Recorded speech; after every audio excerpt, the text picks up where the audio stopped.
So to be able to do that, what we're going to do is we're going to run a test. So I'm going to click on the test button. And it basically says, when you do this, these are the virtual machines we're going to remember in a test environment. This is what we're going to do.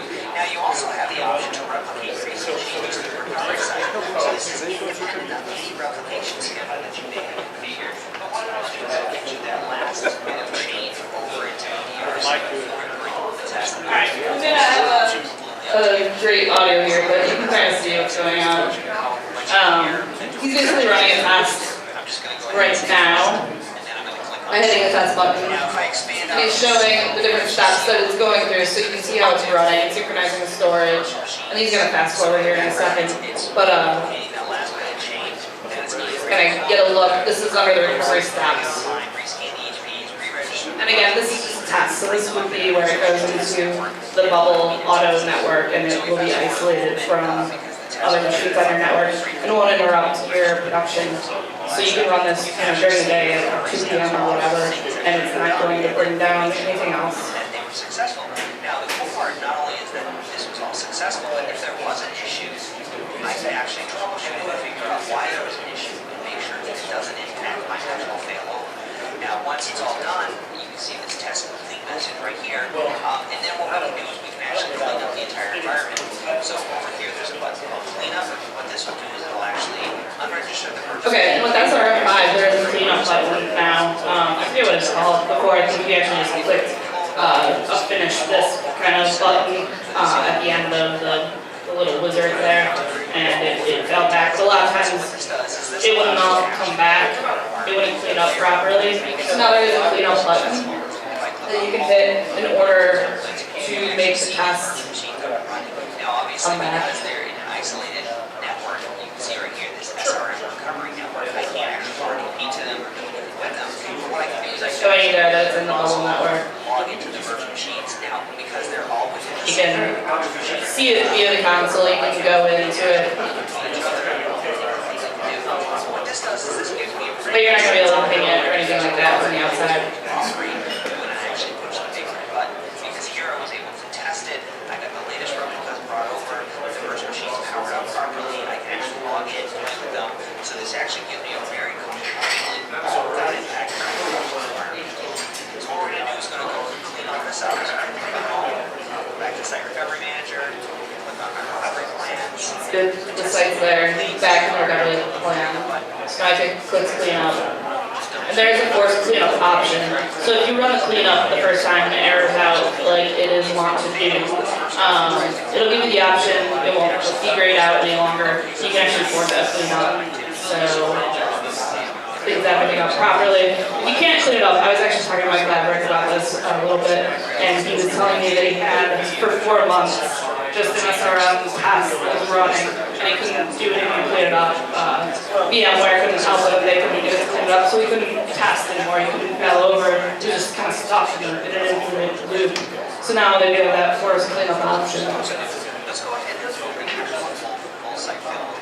And I won't show you too much more, but it does do a full failover, so it might be good to see that real quick. I won't show the rest. A failover actually is going to be impacting your actual environment.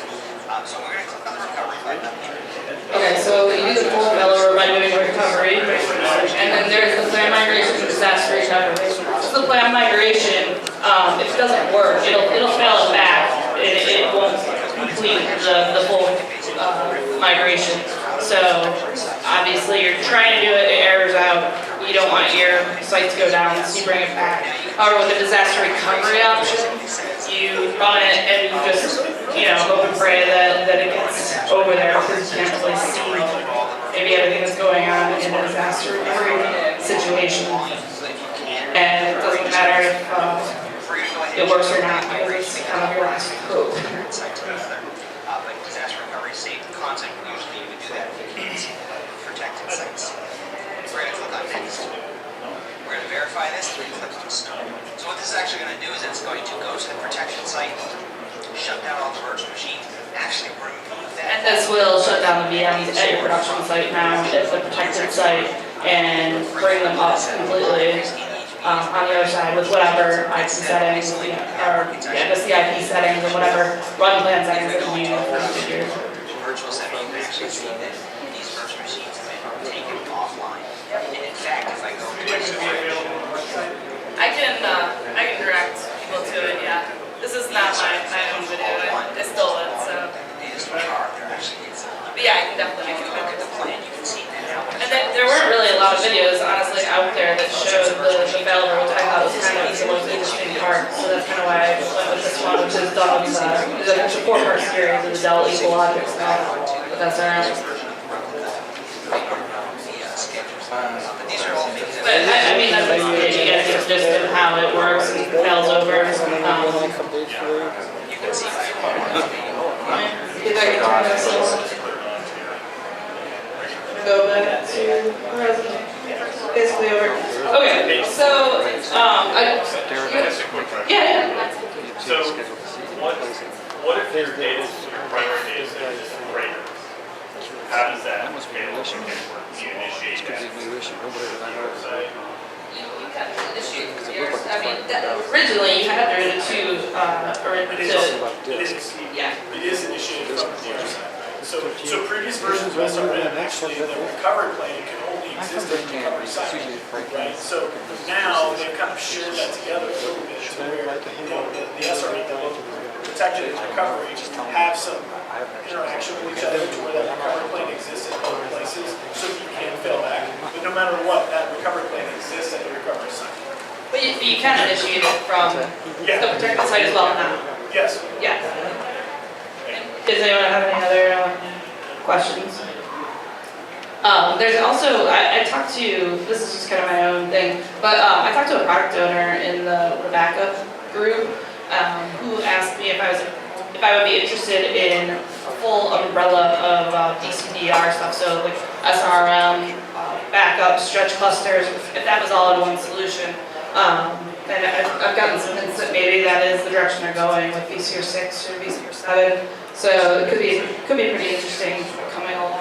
I think they totally redid their backup data recovery engine. So I think they're really trying to move along with that. Again, this is just kind of my own gatherings from different people I've talked to, so something to look forward to hopefully. But also probably something we're going to have to buy as data recovery is free now, but not really anyone uses it anyway. So that's pretty much the most of my SRM presentation. I didn't go over vSphere replication because Kyle's going to hit on that. Does anyone have any other questions about SRM? Yes, when you have everything pretty much set up to fill over, can you actually fill over just one VM? And if you can't do it through SRM, is there a manual way? You can set up a recovery plan so that you only choose. Separate recovery plan. Right. You can set up multiple protection groups and multiple recovery plans, and I haven't delved too deep into that, but it is possible to set up a completely different plan. You wouldn't just like click on the VM and say just do this, but yeah. All right. Thanks. Yeah. All right, thanks for asking that. Does anyone else have any SRM questions? Okay. Anybody else have questions for Laura? All right, I'll turn over to Kylie.